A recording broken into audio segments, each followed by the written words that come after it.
musibah dan ujian yang lebih daripada itu akan menjadi pahala yang kita tidak sadar akan mahalnya dan nilainya pahala tersebut kecuali di akhirat nanti.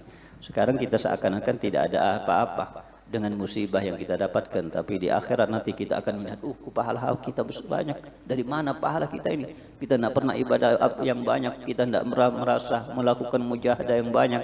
Ternyata dari musibah yang Allah SWT berikan kepada kita akan menjadi pahala-pahala yang banyak di sisi Allah Subhanahu wa Ta'ala.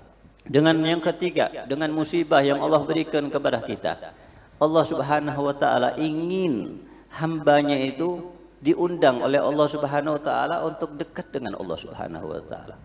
Karena banyak di antara manusia, kalau sudah mendapatkan ujian dan musibah dari Allah Subhanahu wa Ta'ala, mendekatkan diri mereka kepada Allah.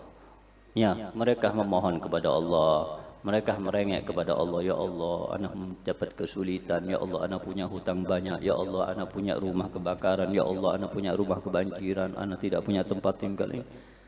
Kemana mereka mengadunya? Kepada Allah SWT. Ketika seorang hamba mengadu seperti itu kepada Allah Subhanahu wa Ta'ala, itulah kenikmatan yang sesungguhnya.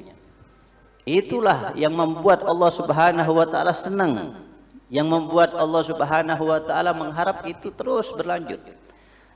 Jadi selama Allah Subhanahu wa Ta'ala memberikan kepada hambanya ujian seperti itu, dan dia memohon kepada Allah, ingat kepada Allah Subhanahu wa Ta'ala, itu jauh ya lebih besar kenikmatannya dibandingkan musibah atau dibandingkan harta yang hilang daripada dirinya.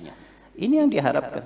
Jadi makanya jangan kita mengingat kepada Allah Subhanahu wa Ta'ala di saat kita mendapatkan ujian baru kita ingat kepada Allah Subhanahu wa Ta'ala.